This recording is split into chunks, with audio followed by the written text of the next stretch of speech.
अस्सलाम वालेकुम। DC circuit के लास्ट लेक्चर में अब हम मौजूद हैं।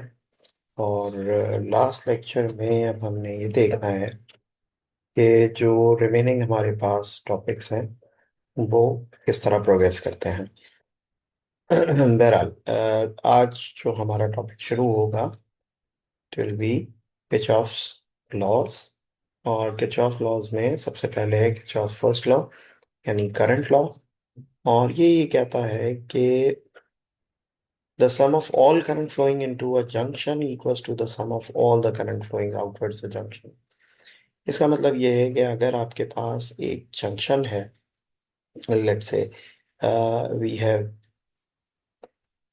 a junction like this, और एक करंट यहाँ से फ्लो कर रहा है I, और ये करंट आप इस तरह देखें कि एक करंट आउटवर्ड है, एक करंट ये आउटवर्ड है, एक करंट ये आउटवर्ड है। तो आप देखें, अब हमें अंदाजा लगाने के कौन से इन्वर्ट करंट हैं और कौन से आउटवर्ड करंट्स हैं। तो इन्वर्ट करंट जो है वो ये आई करंट है, outward current I1, outward current I2 और आउटवर्ड करंट I3। तो स्टेटमेंट के मुताबिक इन्वर्ट करंट, तमाम इन्वर्ट करंट आउटवर्ड करंट के सम के बराबर होंगे।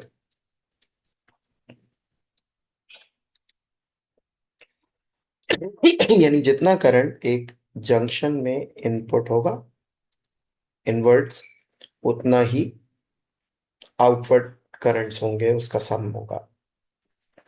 तो ये हमारे पास किरचॉफ फर्स्ट लॉ है। और इस लॉ के स्टेटमेंट की हमारे पास मैथमेटिकल इंटरप्रिटेशन क्या होगी, अब हम वो देखते हैं। डायनेमिकली के तो हम समझ लिया कि sum of all the inward current equals to sum of all the outward currents.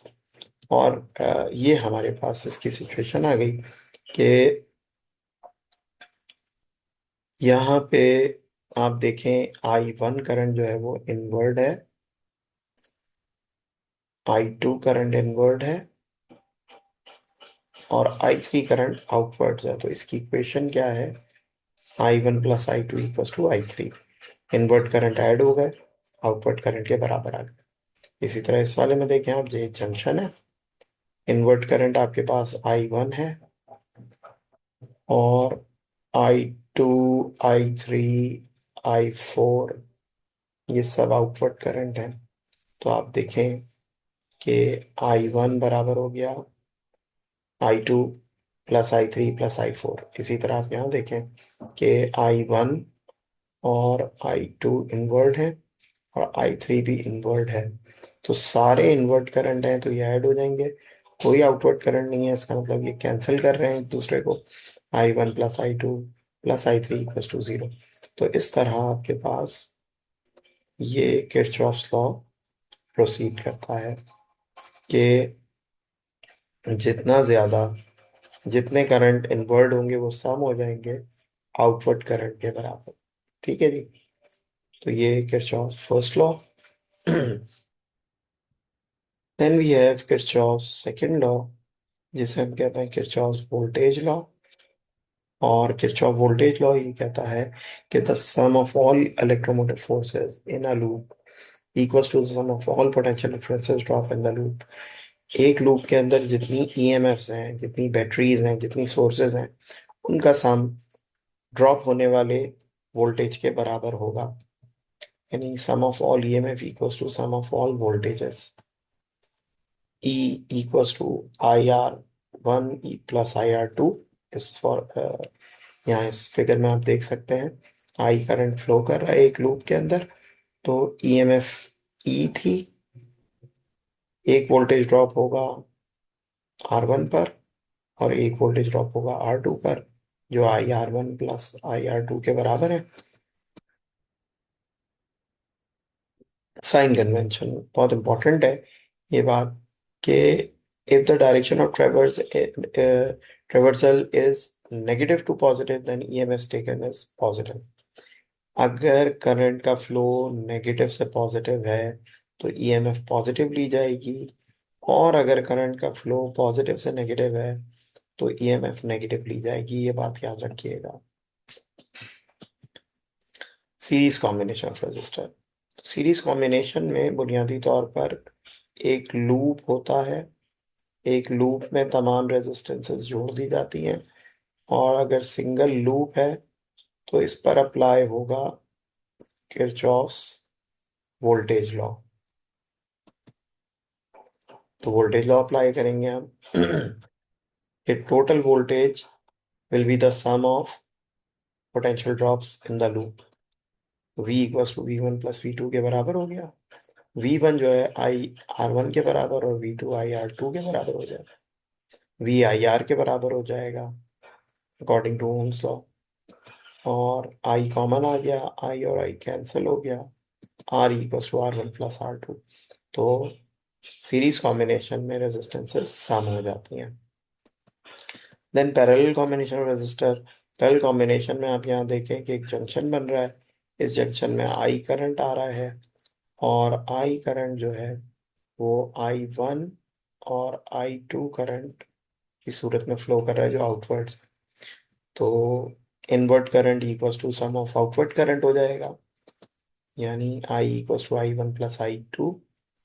Ohms law apply करेंगे, V/I बराबर होता है V/R के। I1 हो जाएगा V/R1, V/R2, क्योंकि वोल्टेज सेम है। कॉमन आएगा, V और V कैंसिल हो जाएगा। 1/R equals to 1/R1 + 1/R2 हो जाएगा। तो ये पैरेलल कॉम्बिनेशन ऑफ रेजिस्टर हो गया।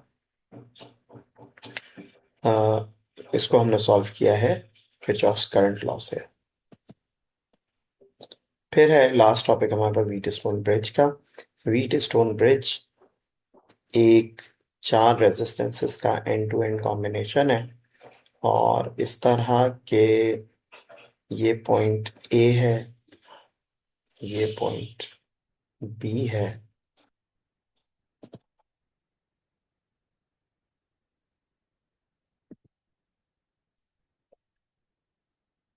ये सी और डी पॉइंट आ गया।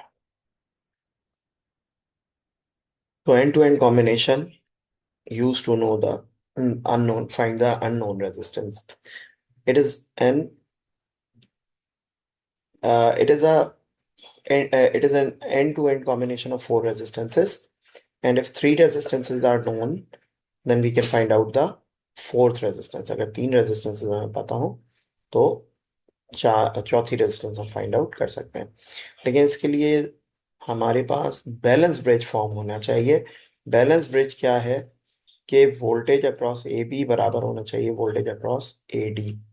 ये डी पॉइंट है, और लेट्स से इसको हम थोड़ा सा सही कर लेते हैं। वोल्टेज ये हो जाएगा हमारे पास वोल्टेज